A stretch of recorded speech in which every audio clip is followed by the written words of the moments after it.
Welcome dear students, आप सभी का स्वागत है आर एस सर के यूट्यूब चैनल पर। और हम सब लाइव हैं एक नई क्लास के साथ में। ये क्लास जो आपकी है वो है कॉन्सेप्ट की क्लास है, तो अपन डिटेल से डिस्कस करेंगे क्या क्या चीज़ें इसके अंदर होगी। लेकिन उससे पहले मैं आपको बता दूं, अगर किसी बच्चे को अनअकैडमी लर्निंग ऐप के बारे में पता नहीं हो तो आप अपने गूगल प्ले स्टोर पर जाके अनअकैडमी लर्निंग ऐप सर्च करिएगा। ऐसा आइकन आपको दिखेगा, आप उसको डाउनलोड करके इंस्टॉल करिए। और इंस्टॉल करने के बाद में आपको उसमें नाम पता भरने के बाद में ये वाली कैटेगरी आपको चूज़ करनी है। और कैटेगरी चूज़ करने के बाद में वहाँ पर आप मुझे फॉलो कर सकते हैं मुकेश कुमार कुमावत के नाम से। तो मेरी स्पेशल क्लासेज जो ऑलरेडी वहाँ पर फुल सिलेबस का मॉक टेस्ट है वहाँ पे सेव है, आप उसको देख सकते हैं।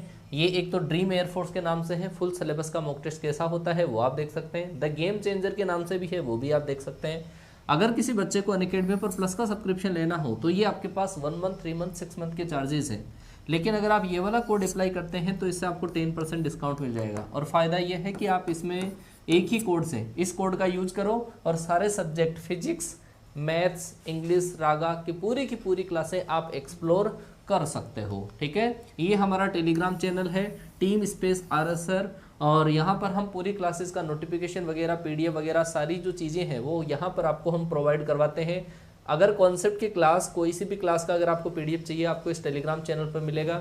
ये हमारी टीम है, टीम आर एस सर, जो आपके लिए तन मन धन से दिन रात तैयार रहती है। ठीक है, चलो जी आ जाओ भाई, फटाफट से सारे के सारे बच्चे आ जाएं। ये हमारी पूरी क्लासेज का टाइमिंग है। अभी मेरी आर्मी शायद अभी सो रही है अच्छा, चलो फटाफट से एक बार दबा के शेयर कर दो ताकि पूरे के पूरे बच्चे जाग जाएं। सर्दियों के अंदर सोते रहते हैं रजाई में बैठ बैठ के, तो फटाफट से एक बार ज़बरदस्त तरीके से शेयर कर दो ताकि सारे बच्चे आ जाएं, वरना फिर दिक्कत हो सकती है आपको। चलो जी, ये हमारी क्लासेस की टाइमिंग है। सुबह 7:15 बजे बिल्कुल धूम मस्ती है बेटा इस टेस्ट के अंदर, इंग्लिश वाले मॉक टेस्ट में। ये 2 मॉक टेस्ट कमाल के होते हैं, आप देख लीजिएगा। जो क्लासें अनअकैडमी पर थी, स्पेशल क्लासेस तो थी, वो हमने यहाँ पर शिफ्ट कर दी है, कमी आपकी पूरी कर दी है। फिर मत कहना सर मॉक टेस्ट नहीं हुआ, तो धमाकेदार शुरुआत होती है। 900, 800, 1000 के आसपास बच्चे इन क्लासों के अंदर लाइव रहते हैं। अगर आप नहीं देते हो तो दे लेना, ठीक है। मॉक टेस्ट से स्कोर एनालिसिस वगैरह इनमें दिक्कत नहीं आती है। 10:10 पर आपकी फिजिक्स की कॉन्सेप्ट क्लास खत्म स्टार्ट होती है। 11 बजे आपकी मैथ्स की मॉक टेस्ट की कॉन्सेप्ट की क्लास होती है। उसके बाद में 3 क्लासें अभी आपकी, और इसके बाद में और आनी है। ठीक है, चलो जी आ जाओ भाई, सारे के सारे बच्चे आ जाएं। उसके बाद में स्टार्ट कर देते हैं स्टार्ट कर देते हैं आज की क्लास। और आज की क्लास बहुत ही शानदार तरीके से अपन डील करने वाले हैं आज की क्लास में। तो सबसे पहले मैं बता दूं कि आज की क्लास के अंदर हम क्या क्या डील करने वाले हैं। कल जो मैंने आपको बताया था, पहला जो मैंने आपको टॉपिक बताया था वो था value of any angle. Value of any angle, अगर आपके पास कोई भी एंगल अगर हो तो उसकी जो वैल्यू अपन कैलकुलेट करते हैं वो किस तरीके से कैलकुलेट करते हैं। उसके बाद में मैंने आपको बताया रेडियन के अंदर अगर कोई एंगल आपको दे रखा है, रेडियन एंगल वैल्यू, रेडियन में अगर कोई एंगल आपको दे रखा है तो उसकी वैल्यू अपन कैसे काउंट करते हैं वो भी मैंने बता दिया। उसके बाद में मैंने माइनस नेगेटिव एंगल जो होते हैं उसकी वैल्यू भी आपको बता दी है। नेगेटिव के अंदर अगर कोई एंगल आ जाता है तो उसकी वैल्यू कैसे कैलकुलेट करते हैं। उसके बाद में मैंने आपको बताया angle multiple of 15 degree, angle multiple of 15 degree है ना। 15 डिग्री के मल्टीपल में अगर कोई एंगल आ जाता है तो उसकी वैल्यू कैसे कैलकुलेट करते हैं। उसके बाद में मैंने बताया 18 डिग्री के मल्टीपल में कोई जो एंगल आ जाए उसकी वैल्यू कैसे कैलकुलेट करते हैं। ठीक है ना, इतनी सारी बातें अपनी हो चुकी थी कल की क्लास में। और आज की क्लास के अंदर हम जो डील करेंगे वो टॉपिक आपका होगा, आज की क्लास का जो टॉपिक आपके पास होगा वो होगा एक तो हाफ एंगल। हाफ एंगल के अंदर जो अपन वैल्यू कैलकुलेट करते हैं, हाफ एंगल वालों की जो वैल्यू होती है वो अपन किस तरीके से कैलकुलेट करते हैं। कितना भी हाफ कर दें एंगल को उठा उठा के उसकी वैल्यू कैसे कैलकुलेट करते हैं वो अपन सीखेंगे। उसके बाद में अपन सीखेंगे कर्व ट्रेसिंग सीखेंगे, कर्व को किस तरीके से ट्रेस किया जाएगा, कर्व ट्रेसिंग है ना।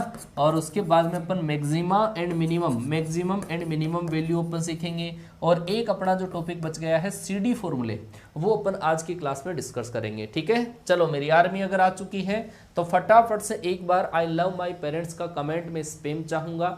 एक बार सारे के सारे बच्चे आई लव माई पेरेंट्स का कमेंट कर दें। उसके बाद में 1 घंटे तक पेटी पेक होकर बैठ जाएं।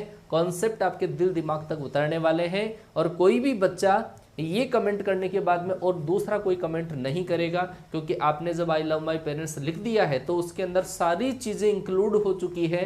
आपका डिसिप्लिन, आपकी मेहनत, आपका टारगेट, सारी की सारी चीज़ें इस एक ही नाम के अंदर है। इस नाम में तो सर वो ताकत है, इस नाम में तो वो ताकत है जो काजू बादाम में भी नहीं है। ठीक है ना, समझ गए बात को। चलो स्टार्ट करते हैं। आज अपन सीखेंगे कि सर हाफ एंगल में कोई अगर आपके पास एंगल आता है हाफ एंगल, उसकी वैल्यू कैसे कैलकुलेट करते हैं। तो कल की क्लास के अंदर मैंने आपको थोड़ा सा इस तरीके से एक्सप्लेन किया था।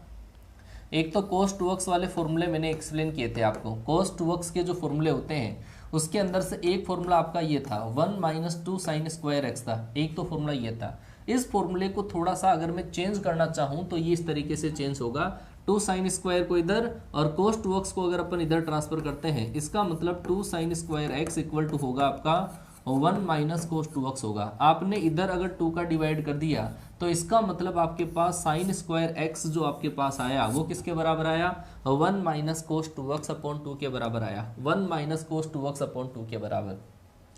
लेकिन अगर आपने cos 2x के बराबर अगर ऐसा लिखा है 2 cos स्क्वायर x -1 लिखा है, तो इस -1 को इधर ट्रांसफर करेंगे तो ये आ जाएगा 2 cos square x equal to 1 + cos 2x, ऐसा आपके पास आया। यहाँ से अगर आप cos स्क्वायर x की वैल्यू कैलकुलेट करना चाहते हो तो वो आएगा आपके पास 1 + cos 2x अपॉन 2। ये आपके पास हाफ एंगल जो फॉर्मूले हैं यही अपने को बताएंगे हाफ एंगल के अंदर जो अपन वैल्यू काउंट करते हैं वो किस तरीके से करते हैं। ठीक है, यहाँ से अपन साइन x की वैल्यू निकालेंगे तो इसका स्क्वायर रूट कर लेंगे।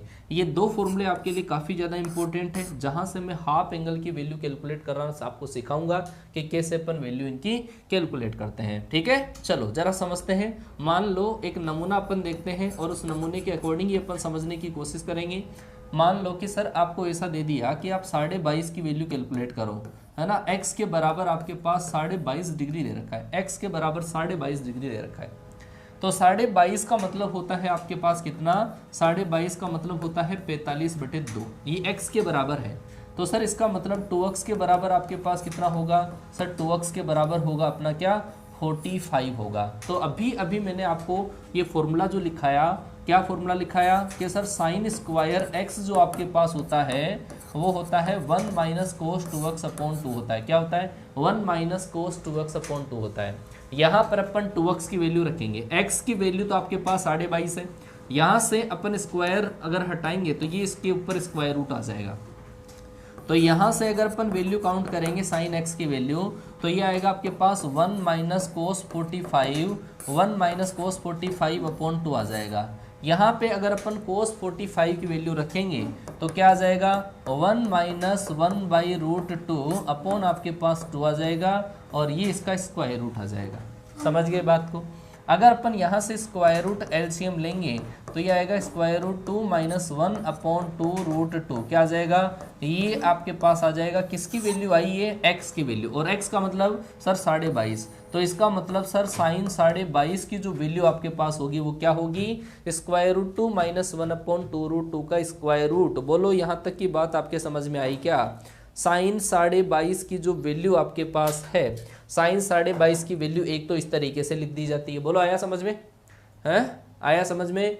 ये आपके पास साइन 22.5 की वैल्यू है, इस तरीके से निकालते हैं, है ना। याद आपको करनी पड़ेगी, कहीं भूल भी जाते हो तो इस तरीके से कैलकुलेट कर लेना। अब इसके अंदर थोड़ी सी छेड़खानी कर दी जाए, इसके अंदर थोड़ी सी छेड़खानी में करता हूँ तो समझना, इसमें थोड़ा सा चेंज कर देते हैं कि सर ये तो आपके पास √2 - 1 अपॉन 2√2 लिखा हुआ है, अच्छी बात है। लेकिन सर अगर मैं इसको √2 से ऊपर मल्टीप्लाई और √2 से अगर मैं नीचे मल्टीप्लाई कर दूं तो क्या प्रभाव पड़ेगा, वो देखो कि सर √2 एक बार तो यहाँ पे और एक बार यहाँ पे। सर जब ये इससे मल्टीप्लाई होगा तो 2 और ये इससे मल्टीप्लाई होगा तो क्या आएगा, √2, इसके ऊपर तो स्क्वायर रूट, और जब ये इससे मल्टीप्लाई होगा तो 2 और 2 4, और 4 का अगर आपने स्क्वायर रूट लिया तो आंसर आपके पास कितना आ जाएगा, ये वाला।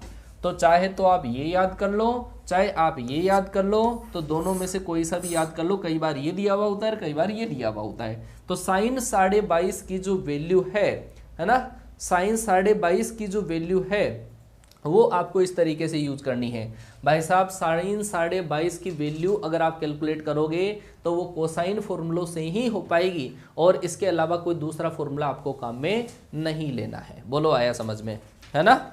हाँ जी, आया क्या समझ में? धीरे धीरे अपन एक एक सीढ़ी पार करेंगे तब अपन आराम से है ना पार कर पाएंगे। मैं आपको बार बार यही बोलता हूँ कि आप कमेंट करने में विश्वास ना करें, कमेंट करने से सिलेक्शन नहीं होता है। सिलेक्शन आपके पास जो होगा, सिलेक्शन जो आपके पास होगा वो केवल कॉन्सेप्ट को दिल दिमाग में उतारने से होगा। यहाँ पे फोकस करिए, यहाँ पे फोकस करिए, ठीक है। चलो जी, तो ये बात हुई आपके पास साइन 22.5 की वैल्यू की। और कोस 22.5 का वैल्यू कैलकुलेट करना हो तो जस्ट कोस 22.5 में भी क्या होगा, जरा समझना कि यहां पर कोस 22.5 की अगर आप वैल्यू कैलकुलेट करोगे कोस 22.5 की, तो सेम टाइप का फॉर्मूला, और वो कहां से आएगा कि सर कोस x के बराबर होता है आपके पास 1 प्लस कोस 2x अपॉन 2 होता है, और इसका स्क्वायर रूट होता है, क्या होता है 1 प्लस कोस 2x अपॉन 2, है ना।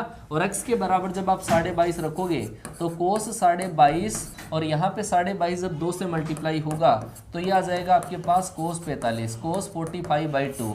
और सेम उसी तरीके से जब आप वैल्यू रख के जब सोल्व करोगे ना इसको, तो वो क्या आएगा आपके पास 2 प्लस रूट 2 का स्क्वायर रूट, और ये 1/2 से मल्टीप्लाई होगा, माइनस की जगह प्लस आ जाएगा, और ये वैल्यू आपके पास किसकी आ जाएगी, ये वैल्यू आ जाएगी कोस 22.5 की वैल्यू आ जाएगी। क्या आ जाएगी, कोस 22.5 की वैल्यू आ जाएगी। उम्मीद है इतनी चीज समझ में आई होगी आपके पास। कोस 22.5 की वैल्यू ये होती है। अब आप आसानी से निकाल सकते हो कि सर tan 22.5 की वैल्यू, कि सर tan 22.5 की जो वैल्यू आपके पास होती है ना, tan 22.5 की वो होती है सर साइन 22.5 और अपॉन कोस 22.5, ठीक है।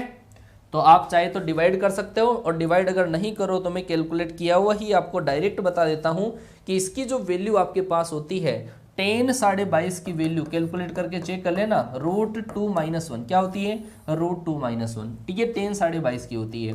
और अगर आपको कोट 22.5 की वैल्यू अगर निकालनी हो तो इसके बीच में प्लस आ जाएगा, और क्या होगा √2 + 1, क्या होगा √2 + 1, ये होगा आपके पास कोट 22.5 की वैल्यू। बोलो आया क्या समझ में है?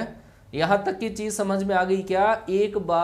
एक बार फटाफट से बच्चे एग्रीमेंट कर देंगे इस चीज पे कि जो आपने कराया है सर वो हमारे समझ में आ गया, हमारे को तरीका समझ में आ गया कि इस तरीके से हम काउंट करते हैं।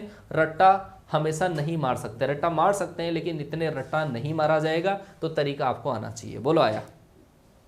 साइन 18 कैसे निकाला कल की क्लास के अंदर, लास्ट के अंदर, कल की क्लास जो है ना ट्रिग्नोमेट्री का पार्ट 3 उसके अंदर लास्ट में जाके देख लेना बेटा, उसमें साइन 18 की वैल्यू मैंने कैलकुलेट करना सिखा दिया है ना।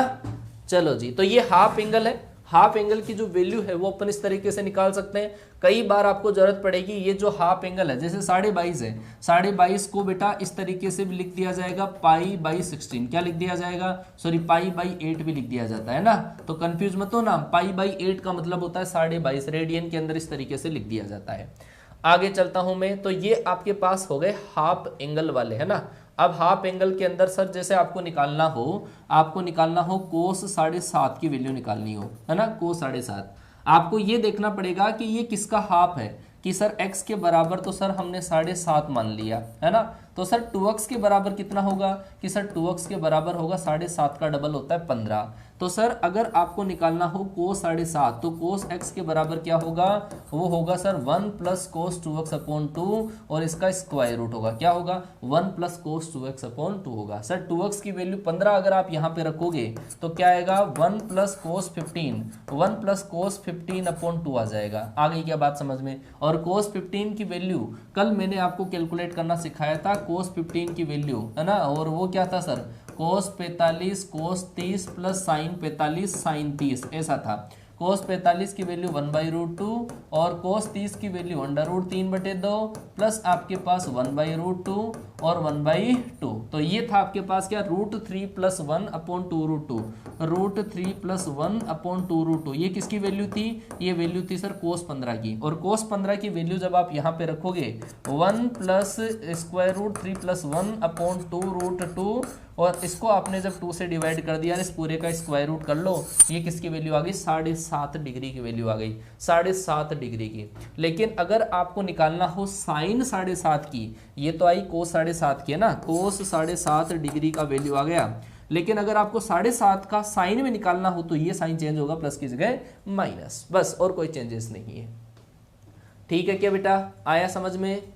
बेटा मैं आपको फिर बार बार यही बोल रहा हूं कि पीछे के टॉपिक चलो छूट गए हैं, लेकिन इसका उपाय ये नहीं है कि आप पूरी एलजेब्रा मैंने डिस्कस करवा दी है और मैं पार्ट वाइज आपको डिस्कस करवा रहा हूं। एलजेब्रा पढ़ा दिया, उसके बाद में ट्रिग्नोमेट्री पूरा, उसके बाद में कोऑर्डिनेट पूरा। अगर आपने एलजेब्रा रह गया है, आपका पार्ट रह गया है, तो आप ट्रिग्नोमेट्री पार्ट 1 से स्टार्ट करो, स्पीड के अंदर देख लो, है ना। 2-3 क्लासें कोई मिस अगर होती हो तो कॉन्सेप्ट देख लो। ये चौथी क्लास है, एक नंबर की जो क्लास है ट्रिग्नोमेट्री पार्ट 1 की कॉन्सेप्ट, वहां से आप स्टार्ट कर लो और आराम से पिछले टॉपिक आप मेरे ऊपर छोड़ दो, ठीक है।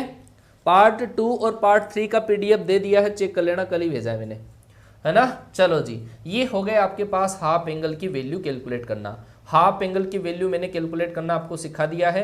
आगे की तरफ चलूंगा मैं, और आगे की तरफ जो आपके पास जो फॉर्मूले हैं, वो पहले मैं आपको कर्व ट्रेसिंग सिखाऊंगा कि कर्व ट्रेसिंग कैसे करते हैं। कर्व अगर आपको बनाना हो sine cos tan sec cosec, है ना, तो इनका जो अपन कर्व ट्रेस करते हैं वो अपन किस तरीके से करते हैं और क्या क्या इसके अंदर वैल्यूज आती है। कुछ वैल्यूज आपको याद रखनी पड़ेगी, उसके बाद में धीरे धीरे कर्व आपको याद हो जाएगा। इस कर्व का फायदा यह है कि इसके अंदर बहुत सारी चीजें होती है, मैक्सिमा मिनिमा, कैसे ऊपर बढ़ता है कैसे नीचे चलता है, वो सारी चीजें सिखाऊंगा। जरा समझने की कोशिश करिएगा कि सबसे पहले मैं आपके पास जो कर्व बना रहा हूं वो बना रहा हूं साइन थीटा का। किसका है? साइन थीटा का। और साइन थीटा के कर्व के अंदर ऐसा होता है, एक वाई एक्सिस लिख दी अपन ने और एक आपने एक्स एक्सिस लिख दी, और यहाँ पर जो आपके पास होता है रेडियन की वैल्यूज होती है, 0 होता है, π/2 आपके पास होता है, उसके बाद में आपके पास पाई होता है, उसके बाद में आपके पास 3π/2, उसके बाद में आपके पास होता है 2π। जरा समझने की कोशिश करना। यहाँ पे होता है सर -π/2, यहाँ पे होगा -π, यहाँ पर होगा माइनस का 3π/2 और यहाँ पर होगा आपके पास माइनस का 2π। ठीक है, ये है आपके पास साइन थीटा के लिए या कोस थीटा के लिए आपको इसी तरीके से बनाना पड़ेगा। ये 1 होता है और यहाँ पे होता है माइनस का 1। तो साइन थीटा के लिए जो कर्व अपन ट्रेस करते हैं उसमें कुछ वैल्यूज अपन ध्यान रखते हैं। साइन 0 की वैल्यू जब आप 0 रखोगे इसके अंदर तो वैल्यू आएगी 0, इसका मतलब कर्व बनेगा यहाँ पे। उसके बाद में π/2 पर इसकी जो वैल्यू होती है वो होती है 1, तो कर्व चला जाएगा यहाँ पे। पाई पर वैल्यू होती है इसकी 0, 3π/2 पे इसकी जो वैल्यू होती है वो होती है -1 और 2π पे जो इसकी वैल्यू होती है वो क्या होती है 0। तो जो कर्व अपन बनाएंगे साइन थीटा का वो कर्व आपके पास इस तरीके से बन जाएगा। बीच में जो राउंड शेप आपके पास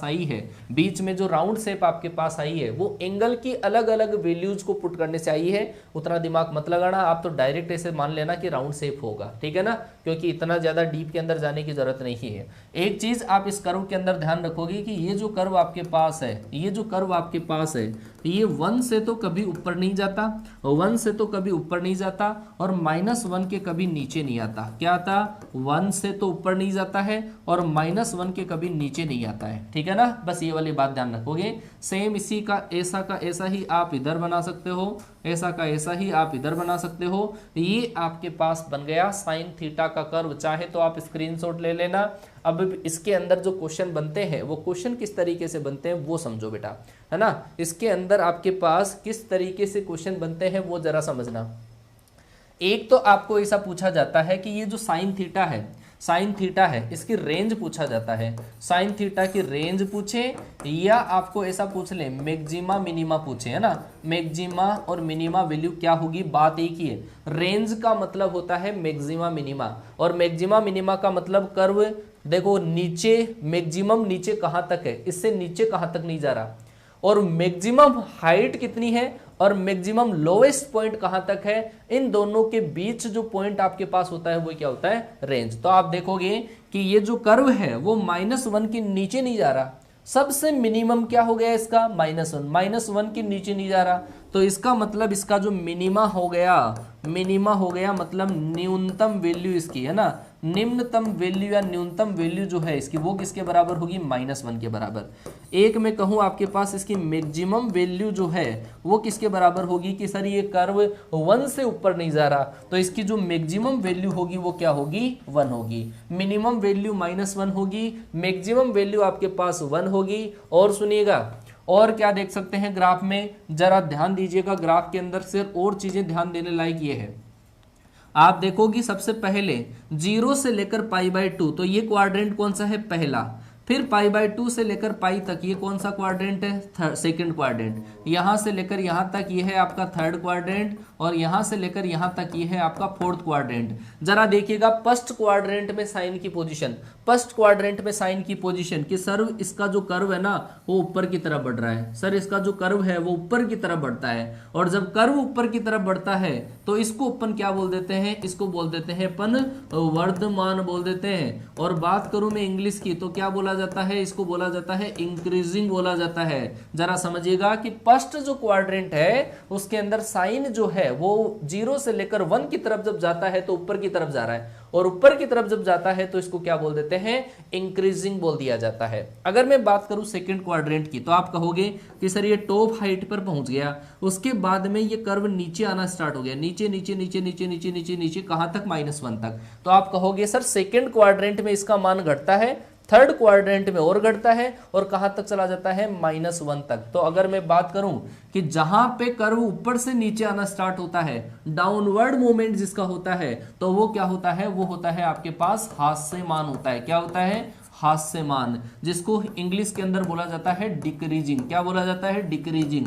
तो बेटा यहां से आपका एप्लीकेशन ऑफ डेरिवेटिव का सवाल भी बन जाता है।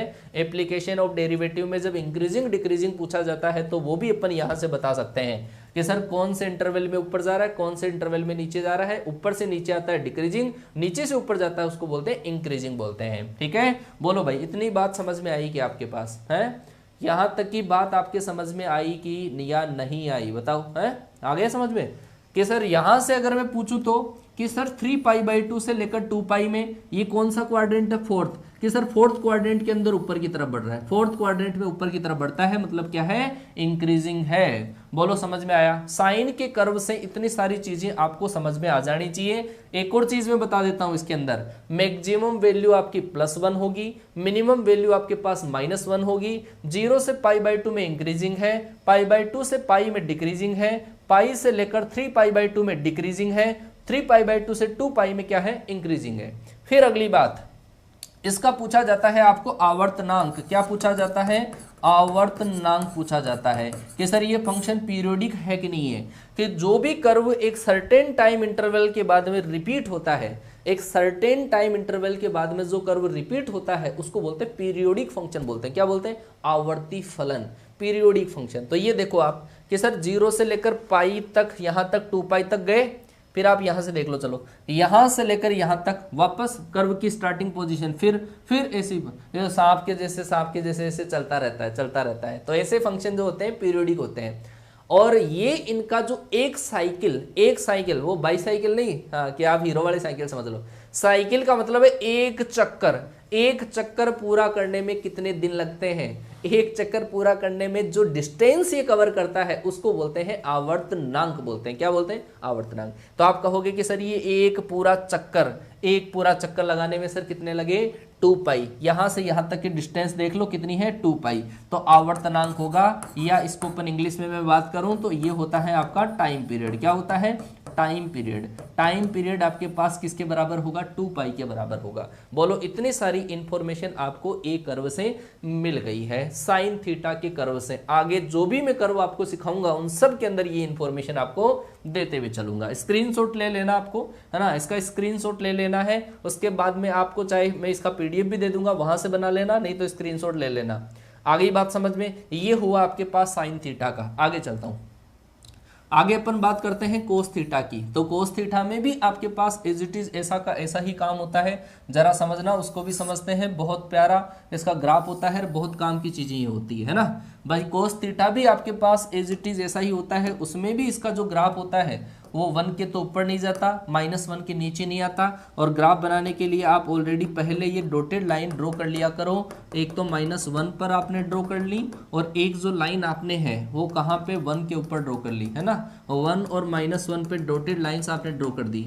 एक यहाँ पे जो पॉइंट है वो है 0, उसके बाद में आता है π/2, उसके बाद में आता है पाई पे, उसके बाद में 3π/2 पे, और उसके बाद में आता है 2π पे। उससे पीछे अगर अपन चलते हैं तो ये आता है -π/2, ये आता है माइनस का पाई, मतलब वो जो टर्म लिखी है ना वो नेगेटिव आती है इधर, -3π/2 और माइनस का आपके पास होगा 2π। ठीक है, कोस के अंदर जो वैल्यूज होती है वो कहाँ से होती है, कोस के अंदर जो वैल्यूज होती है वो कहाँ से स्टार्ट होती है, जरा बताइएगा कि सर जीरो पे इसकी जो वैल्यू होती है वो 1 से होती है। कोस जीरो की जो वैल्यू होती है वो क्या होती है 1, और कोस पाई/2 की वैल्यू, कोस 90 की वैल्यू क्या होती है 0। तो कर्व यहाँ पे आ जाएगा सर पाई पे होती है -1, 3 पाई/2 पे 0, 2 पाई पे कितनी होती है 1। तो कर्व आपके पास जो बनेगा वो इस टाइप से बनेगा, राउंड शेप के अंदर इसका कर्व बना दीजिएगा। राउंड शेप के अंदर अगर आप इसका कर्व बनाओगे तो वो जो कर्व है वो आपके पास इस तरीके से बना, इस साइड में सेम रिपीट कर दो ऐसा का ऐसा ही इधर। लो जी, ये कर्व आपके पास बन गया किसका, कोस का। जरा इसके बारे में भी सर इंफॉर्मेशन दीजिए। इसके बारे में इंफॉर्मेशन ये है बेटा कि इसके अंदर सबसे पहले आपको देखो मैक्सिमम मिनिमम वैल्यू पता होनी चाहिए।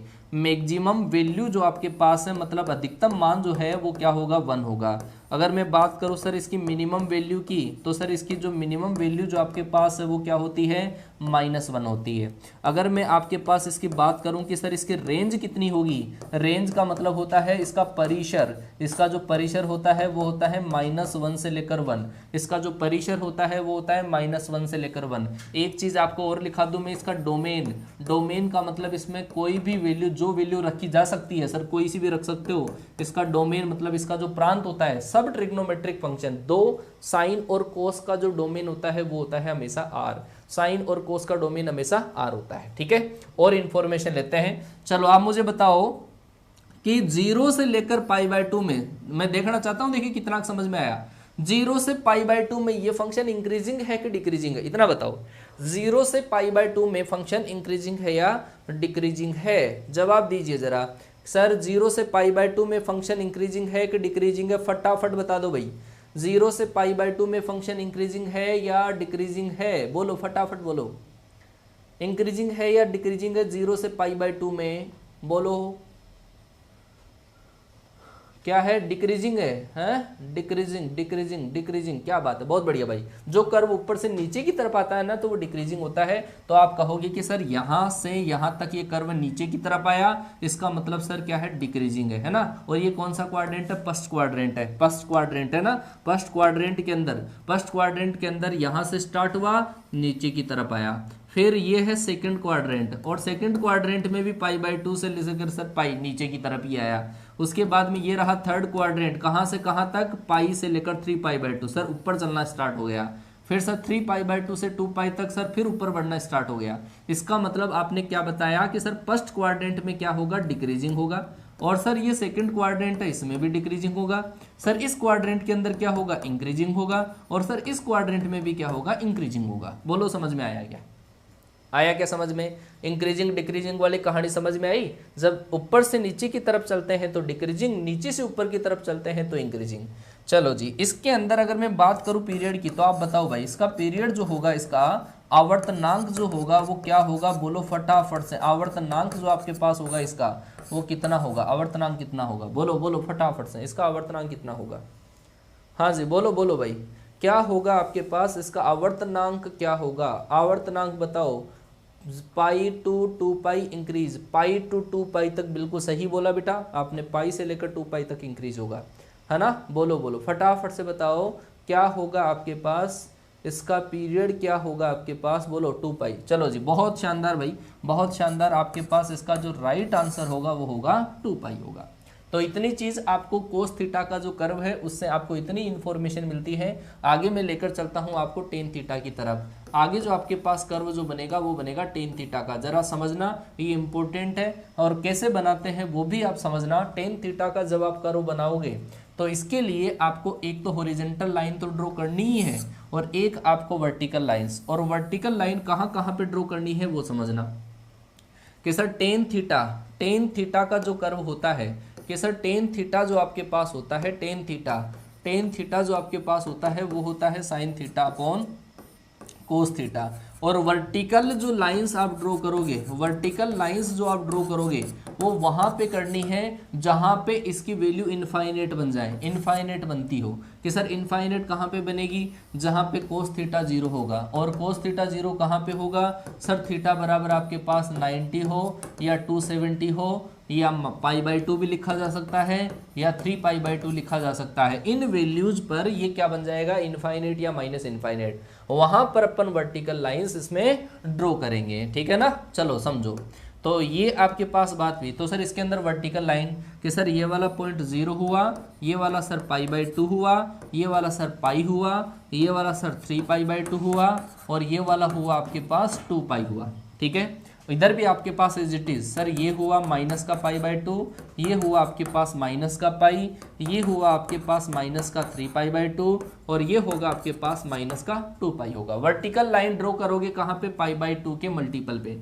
π/2 के ओड मल्टीपल पे। एक तो आपको जो वर्टिकल लाइन है वो आपको π/2 पे ऐसे ड्रॉ कर देनी है, एक तो π/2 पे और दूसरी आपके पास 3π/2 पे ऐसा कर दिया, एक आपके पास ये कर दिया इधर वर्टिकल लाइन और एक वर्टिकल लाइन आपने ऐसा कर दिया। अब आपके पास जो वैल्यू जिसकी आएगी, जो वैल्यूज आपके पास आएगी वो इस तरीके से, π/2 पे इन्फिनिटी होता है, 0 से π/2 कौन सा क्वाड्रेंट है, फर्स्ट, और फर्स्ट क्वाड्रेंट में 10 की वैल्यू होती है पॉजिटिव, और वैल्यू जब पॉजिटिव होगी तो कर्व जो बनेगा वो ऊपर की तरफ बनेगा, वैल्यू जब पॉजिटिव होगी तो कर्व बनेगा ऊपर, वैल्यू नेगेटिव होगी तो कर्व बनेगा नीचे बनेगा। तो आपके पास इनफाइनाइट भी जो होगा वो कहाँ पे होगा, इनफाइनाइट जो आपके पास होगा वो भी पॉजिटिव इनफाइनाइट बनेगा यहाँ पे, और 0 से π/2 तक इसकी जो वैल्यू है वो बढ़ती जाती है और इसकी जो वैल्यू बनेगी वो आपके पास ऐसी, माइनस π/2 पे इसकी वैल्यू जो होती है वो माइनस इनफाइनाइट होती है, यहाँ तक बन जाएगी। तो ये देखो जी, माइनस π/2 से π/2 तक मैंने कर्व बना दिया है, किसका, 10 का कर्व बना दिया है। सेम टू सेम रिपीट कर दो सर, π/2 ये है फर्स्ट क्वाड्रेंट, ये है सर आपका सेकंड क्वाड्रेंट, यहां से यहां तक सेकंड क्वाड्रेंट है। तो सर इस सेकंड क्वाड्रेंट में घुसते ही 10 की वैल्यू क्या हो जाएगी, नेगेटिव, और नेगेटिव होगी तो यहां पे नेगेटिव आएगा। और सर पाई से लेकर 3π/2 ये क्वाड्रेंट कौन सा है, थर्ड क्वाड्रेंट, थर्ड में 10 होता है पॉजिटिव, तो पॉजिटिव इनफाइनाइट आएगा। यहां से यहां पहुंचा दो इसको, यहां से अगर आप यहां तक इसको जब पहुंचाओगे तो सेम इस तरीके से पहुंचा दो, ये आपके पास इसकी वैल्यू आएगी, है ना, ये आपके पास इसकी वैल्यूज आएगी। ये ग्राफ रिपीट कर देना एज इट इज, इसी तरीके से ये रिपीट हो जाएगा ग्राफ। और ये आपके पास ग्राफ किसका बन गया, ये ग्राफ बन गया tan का, ये ग्राफ किसका बन गया, tan थीटा का ग्राफ बन गया। कितनी इंफॉर्मेशन मिल पाएगी इससे, बहुत सारी इंफॉर्मेशन मिल पाएगी। सबसे पहले मैं आपको ये कहूं कि इस ग्राफ की आप रेंज बताइएगा। रेंज का मतलब होता है मैक्सिमम और मिनिमम वैल्यू, रेंज का मतलब होता है मैक्सिमम और मिनिमम वैल्यू। आप बताओ ग्राफ सबसे नीचे कहां तक जा पा रहा है, ग्राफ सबसे नीचे कहां तक जा पा रहा है, बताओ फटाफट से कमेंट कर दो। ग्राफ सबसे नीचे कहां तक जा पा रहा है और सबसे ऊपर कहां तक जा पा रहा है, उसी को अपन क्या बोल देते हैं, उसी को बोल देते हैं रेंज। बोलो भाई, ग्राफ का सबसे नीचे वाला जो पॉइंट है, ग्राफ का सबसे नीचे वाला पॉइंट वो कहां पे है और ग्राफ का सबसे ऊपर वाला पॉइंट कहां पे है, बोलो फटाफट से बोलो। ग्राफ का सबसे नीचे वाला पॉइंट और ग्राफ का सबसे ऊपर वाला पॉइंट कहां से कहां तक है, ये बताइए।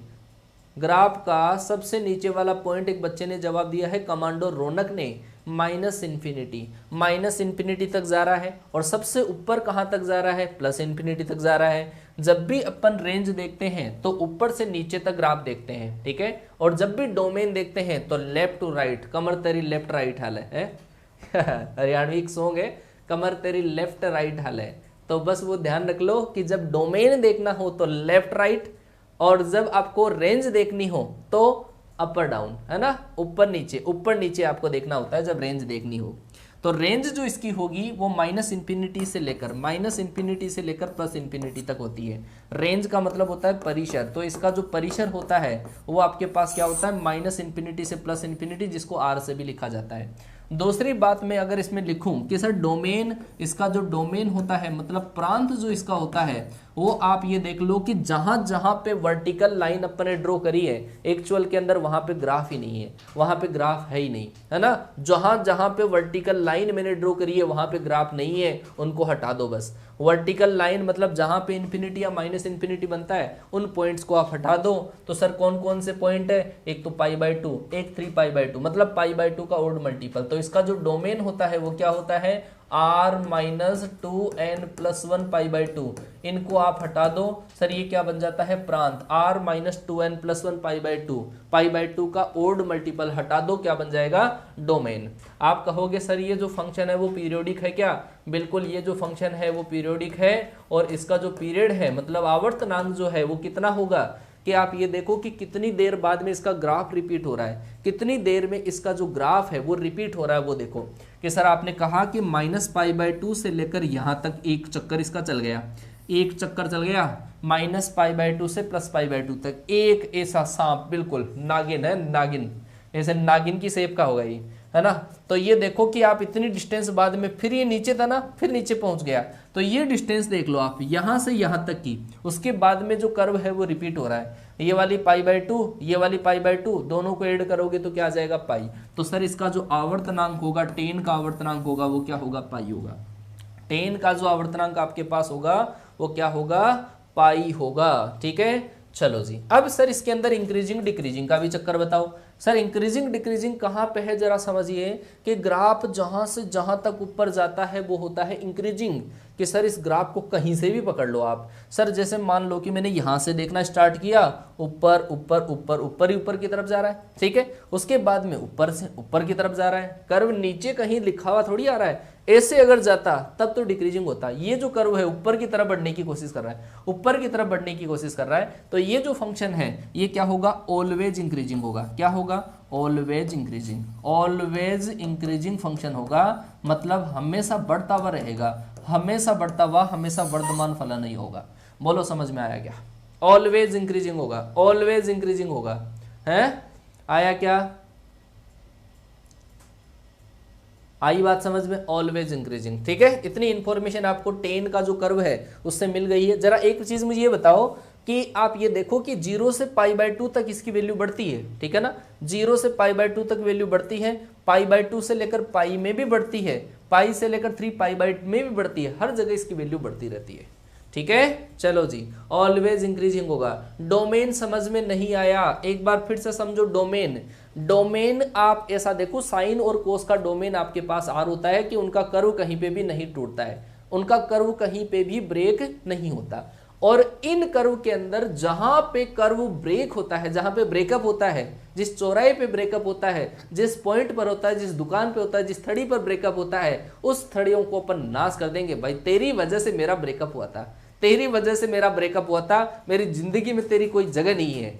बस उस जिंदगी के अंदर, इसकी जिंदगी तो आड़ थी, लेकिन ये वाला पॉइंट π/2 ब्रेकअप हो गया। कहां पे हुआ ब्रेकअप, कि सर यहां पे चलने के बाद में ब्रेकअप हो गया। देखो ये बिल्कुल, देखो तलवार लटक गई बीच में, ये तलवार लटक गई बीच में, ये तलवार लटक गई। तो ब्रेकअप कहां कहां पे हो रहा है, कि सर 1π/2 पे, सर 3π/2 पे, -π/2 पे, मतलब π/2 का ओड मल्टीपल विषम गुणज, और विषम गुणज को लिखा जाता है 2n + 1 π/2 से।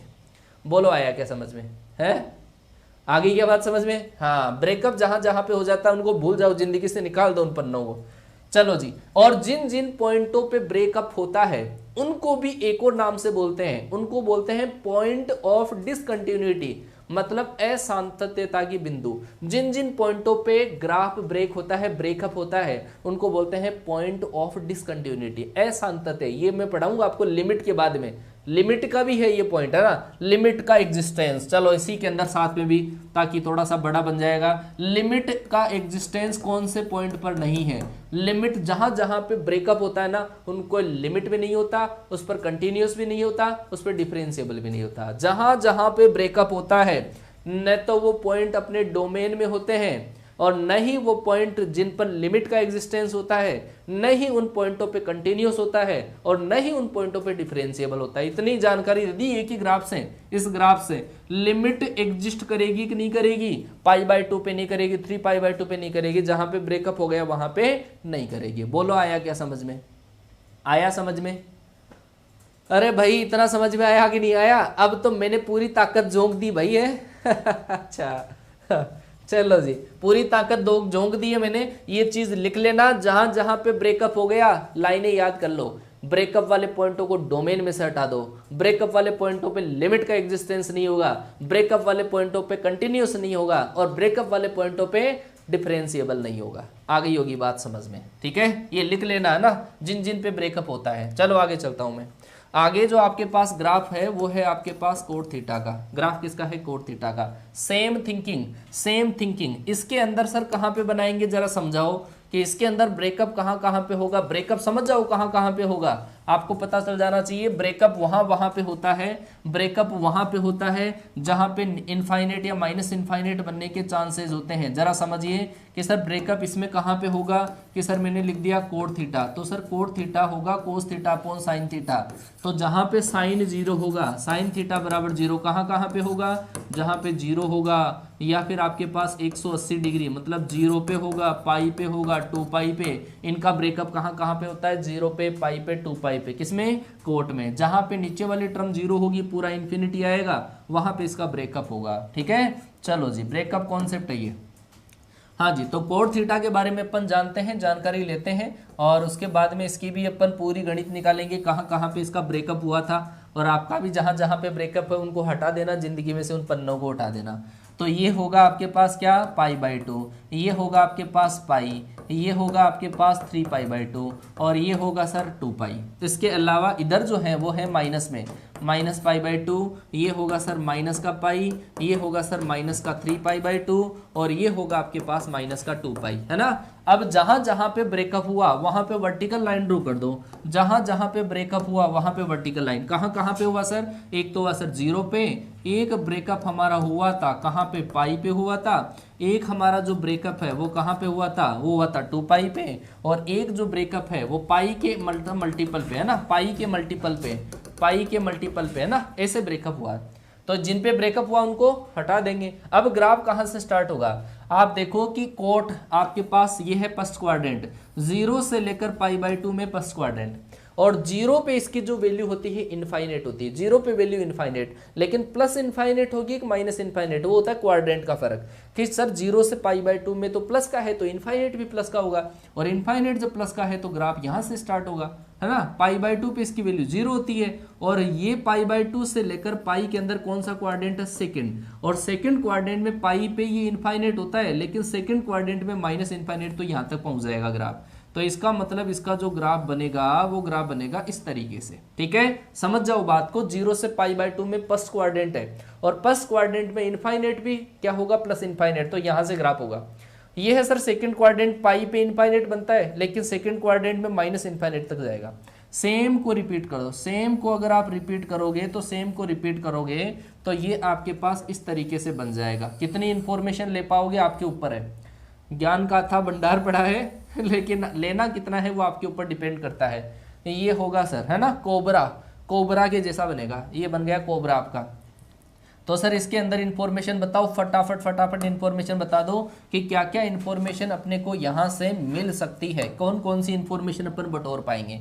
सबसे पहले मैं बात करूंगा इसके अंदर डोमेन की। मेरे पास जगह नहीं है, थोड़ा सा आप हिंट साइड के अंदर लिख लेना ग्राफ बनाने के बाद में कि सर इसका डोमेन क्या होगा, कि सर इसका डोमेन वो होगा जहां पे ब्रेकअप हुआ उनको हटा दो, जिंदगी से हटा दो उन पॉइंटों को। ब्रेकअप कहां पे हुआ बेटा, ब्रेकअप कहां पे हुआ, 0 पे हुआ, पाई पे हुआ, 2 पाई पे, मतलब इसको बोल देते हैं n पाई। तो सर इनको हटा दो किसमें से सर, r में से, r माइनस n पाई, ये तो क्या हो गया सर इसका डोमेन, r माइनस n पाई क्या हो गया इसका डोमेन। कि सर इसकी रेंज बताओ, तो रेंज के लिए क्या देखते हैं अपन, ऊपर से नीचे तक कर्व बन रहा है कि नहीं बन रहा, ऊपर से नीचे तक कर्व बन रहा है सर, नीचे माइनस इनफाइनेट पे और ऊपर बन रहा है प्लस इनफाइनेट पे, इसको बोल देते हैं माइनस इनफाइनेट से प्लस इनफाइनेट, या इसको क्या बोल दिया जाता है, r। तो सर ये क्या बन जाता है, रेंज बन जाता है, मतलब परिसर बन जाता है।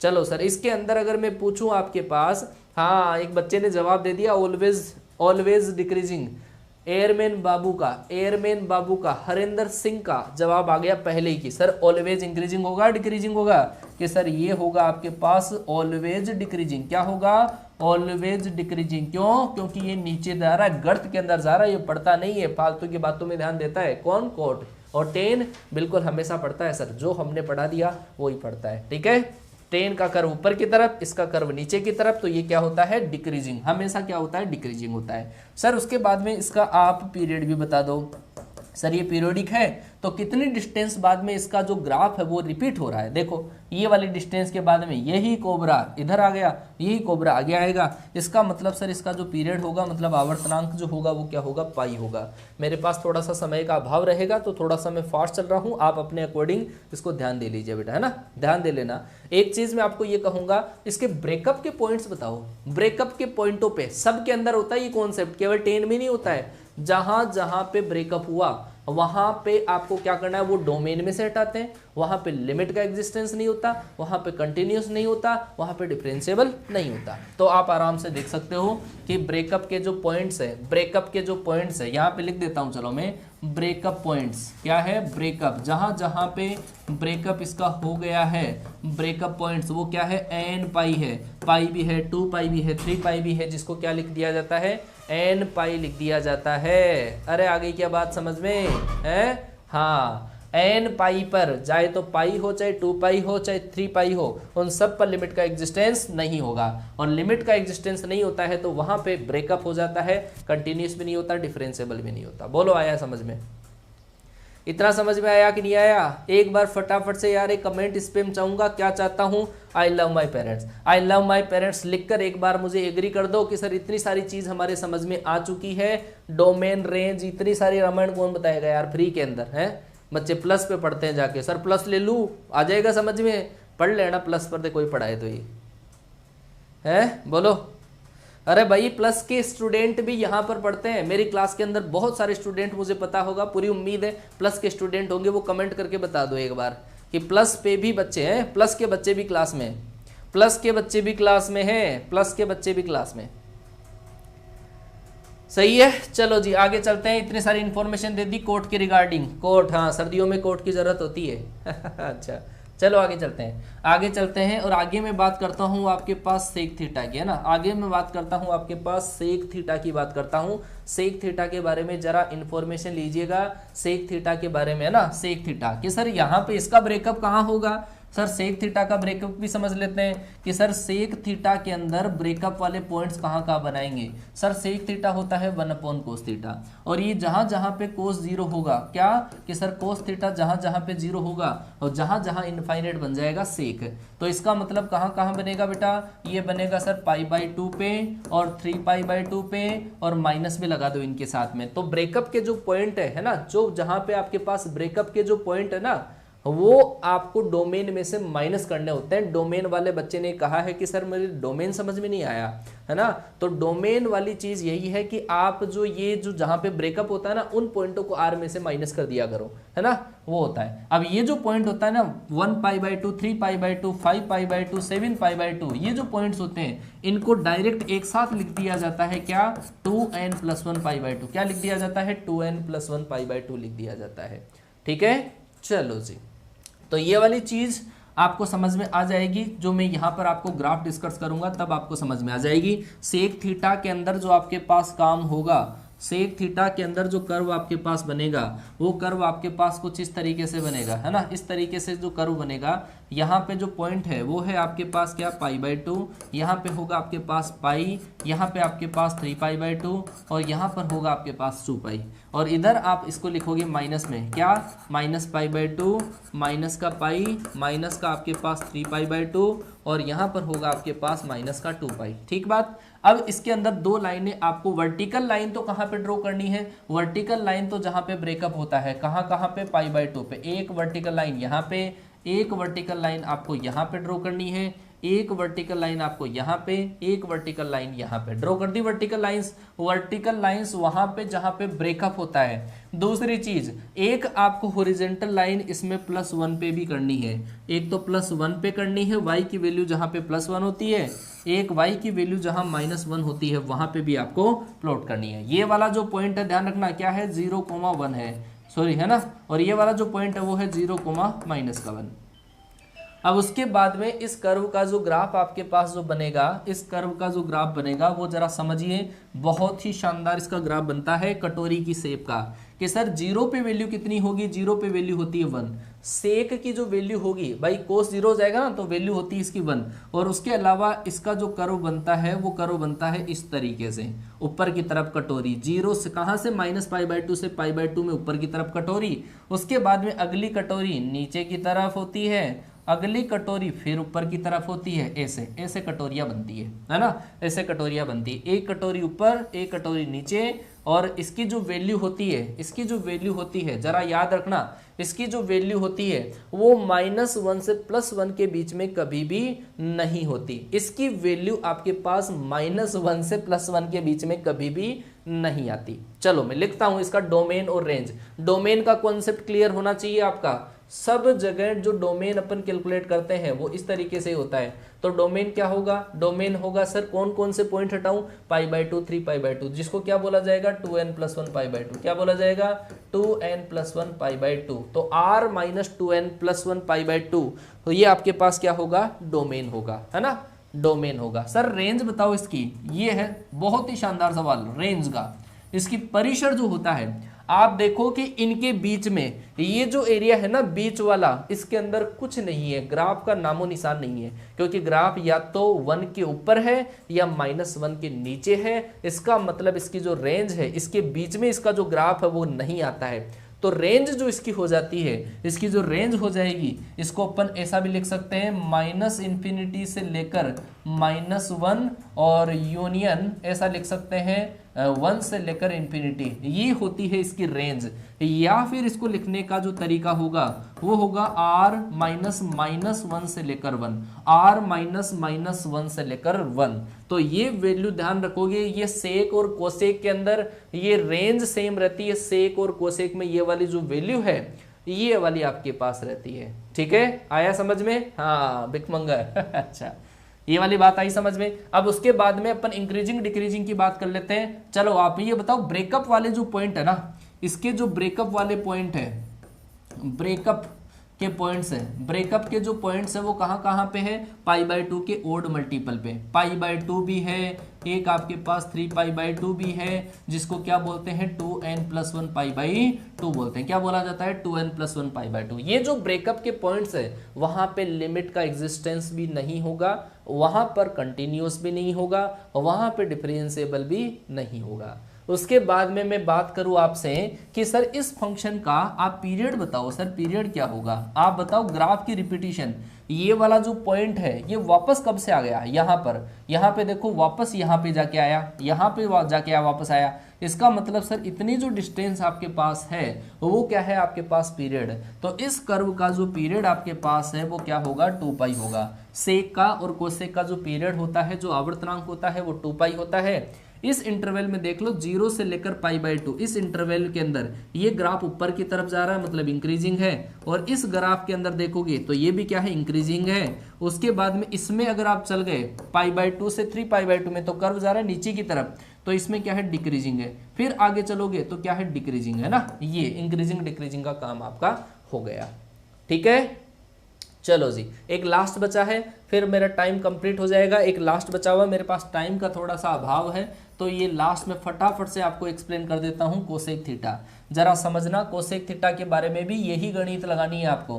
कोसेक थीटा में भी आपको यही गणित लगानी है कि सर इसका जो ग्राफ बनेगा, इसमें वर्टिकल जो लाइंस आपको ड्रॉ करनी है वो कहाँ पे करनी है, ये मैंने आपको बता दिया है, ऑलरेडी बता दिया है। वर्टिकल लाइंस जहाँ पे आपके पास जैसे 1/sin आएगा, जहाँ पे sin 0 होता है, वैल्यू होगी आपके पास क्या? π/2। फिर क्या होगा? पाई होगा। फिर क्या होगा सर? 3π/2 होगा। उसके बाद में होगा सर 2π, और इधर जो आपके पास आएगा क्या? -π/2, माइनस का पाई, माइनस का 3π/2 और माइनस का आपके पास 2π आएगा। ठीक है, एक जो आपको हॉरिजॉन्टल लाइन जो ड्रॉ करनी है वो कहाँ पे करनी है? एक तो करनी है आपको +1 पे करनी है, और एक जो लाइन आपको हॉरिजॉन्टल लाइन जो ड्रॉ करनी है ना, वो कहाँ पे करनी है? -1 पे, है ना। ये वाला पॉइंट 0,-1 है, ये वाला पॉइंट 0,1 है। तो सेम तरीका वर्टिकल लाइंस आपको जो ड्रॉ करनी है वो पाई पे, एक करनी है आपको 2π पे। ब्रेकअप इसी पे होगा इनका, जहाँ पे sin 0 होता है वहाँ पे इसका ब्रेकअप होता है। और इसकी गणित सेम वैसी की वैसी ही है। ये आपके पास कटोरी बनेगी ऊपर की तरफ, क्योंकि फर्स्ट और सेकंड क्वाड्रेंट में साइन प्लस का तो कोसेक प्लस का। ये आपके पास इसका ग्राफ बन जाएगा। ठीक है, ये ग्राफ आपके पास बन जाएगा किसका? कोसेक थीटा का। क्या बन जाएगा? कोसेक थीटा का ग्राफ ऐसा। ठीक है, आई बात समझ में। अब इसके अंदर एक चीज समझना भाई कि कौन कौन से पॉइंट आपके पास ब्रेकअप होंगे। फटाफट से भाई, टाइम हो गया थोड़ा सा, ठीक है। कि डोमेन बताओ सर, डोमेन क्या होगा इसका। डोमेन अगर मैं बात करूं कि इसकी डोमेन क्या होगी, तो आप कहोगे कि ये वर्टिकल लाइनें जहां पे है ना, उनको हटा दो क्योंकि इन पे ब्रेकअप हुआ है, और वो कौन से पॉइंट है, एन पाई है। तो डोमेन इसका जो होगा वो क्या होगा, आर माइनस एन पाई होगा। क्या होगा, आर माइनस एन पाई। वास्तविक संख्याओं में से ये वर्टिकल लाइनें इसके साथ ब्रेकअप कर गई, तो आर माइनस एन पाई क्या होगा, इसका डोमेन होगा। चलो इसकी रेंज बताओ सर। रेंज मैंने कहा था, रेंज आपके पास सेक और कोसेक की रेंज बराबर ही होती है, सेम। क्यों, क्योंकि इसकी वैल्यू -1 से +1 के बीच में कभी भी नहीं आती। -1 से +1 के बीच में कभी नहीं आती। -1 आती है लेकिन -1 के नीचे आती है, 1 भी आता है लेकिन 1 के ऊपर ही आता है। तो ध्यान रखना, रेंज जो इसकी होगी वो क्या होगी, वो होगी आपके पास r -1 से लेकर 1 के बीच का नंबर आप हटा देना। बच्चे गलती करते हैं, इसको पढ़ने में भी गलती करते हैं। क्यों, क्योंकि यहाँ पे क्लोज इंटरवल लगा देते हैं। बेटा क्लोज इंटरवल अगर आपने लगाया, क्लोज इंटरवल अगर आपने लगाया है तो जरा सुन लो मेरी बात, कि अगर आपने ऐसा लिखा -1 से लेकर 1 लिखा, तो आपने इसमें से -1 को भी हटा दिया और 1 को भी हटा दिया। -1 को भी हटा दिया और 1 को भी हटा दिया, जो सरासर क्या है, गलत है। क्योंकि -1 होता है और 1 भी होता है। तो यहां पर आपका जो सही आंसर होगा वो -1 से लेकर 1 होना चाहिए। ध्यान रख लेना, ठीक है। स्मॉल ब्रैकेट होना चाहिए अगर आप हटाते हो तो, इसको गलत मत कर देना, ठीक है। गलत नहीं होना चाहिए। ये रेंज आपकी हो गई। ब्रेकअप के पॉइंट्स आप मुझे कमेंट कर दोगे फटाफट से जब क्लास सेव हो जाएगी तो। क्यों, आया समझ में। हाँ, जहां पे गलती होने के चांसेस होते हैं वो ही मैंने बोल दिया है। ब्रेकअप के पॉइंट्स कौन से होंगे सर, एन पाई, जहां पे न तो लिमिट होती है, न पे न कंटिन्यूस होता है, न डिफरेंशिएबल होता है। बोलो भाई, है बोलो, आया क्या समझ में। हाँ जी, पीरियड जो इसका होगा आपके पास, पीरियड जो आपके पास होगा इसका, वो होगा आपके पास होगा 2 पाई। क्या होगा पीरियड इसका, 2 पाई होगा, ठीक है। चलो जी, इतनी चीजें समझ में आ चुकी है। इंक्रीजिंग डिक्रीजिंग की बात करूं तो देख लो, ये आपके पास 0 है कि सर 0 से π/2 में, 0 से π/2 में नीचे की तरफ, तो डिक्रीजिंग हुआ। फिर सर यहाँ पे यहां से देखो आगे की तरफ, आगे की तरफ देखोगे ऊपर की तरफ जा रहा है, सर क्या है, इंक्रीजिंग है, ठीक है। बात आई समझ में। इसका मैक्सिमा पॉइंट जो होगा, मैक्सिमा जो होगा वो होगा आपके पास +∞, और मिनिमा जो होगा वो होगा आपके पास -∞, ठीक है। मैक्सिमा मिनिमा, ये आपके पास, ये जो मैक्सिमा मिनिमा वाली गणित है ना, ये आपके पास टेन के अंदर, कोट के अंदर, सेक के अंदर और कोसेक के अंदर, इन सब की मैक्सिमा मिनिमा, मैक्सिमा सेम है इन्फिनिटी और मिनिमा सेम है -∞। आ गई बात समझ में, ठीक है। चलो जी, ये वाली बात आपके समझ में आ चुकी है। अब मेरे पास थोड़ा सा टाइम का अभाव है, जस्ट इंग्लिश की क्लास आने वाली है 5 या 6 मिनट में। आप इस क्लास के रिगार्डिंग आपका प्यार एंड सपोर्ट ये मुझे क्लास के बाद में, जब क्लास सेव हो जाएगी उसके बाद में ज़रूर दीजिएगा। क्योंकि ये एनर्जी जो आती है, ये सारा जो नॉलेज आता है वो केवल आपकी वजह से आता है। आपका प्यार एंड सपोर्ट जब मैं कमेंट पढ़ता हूँ तो मैं इतना डिलाइटेड हो जाता हूँ कि कई बार तो मुझे नींद तक नहीं आती है कि यार बच्चे इतना प्यार एंड सपोर्ट मुझे दे रहे हैं। तो आप मोटिवेट अगर रखना चाहें तो आपकी इच्छा सर, प्यार में कमी धोखा, तो फिर अल्ताफ राजा तैयार है। चलो जी, मिलता हूँ आपसे नेक्स्ट क्लास में, तब तक के लिए टाटा बाय बाय, जय हिंद।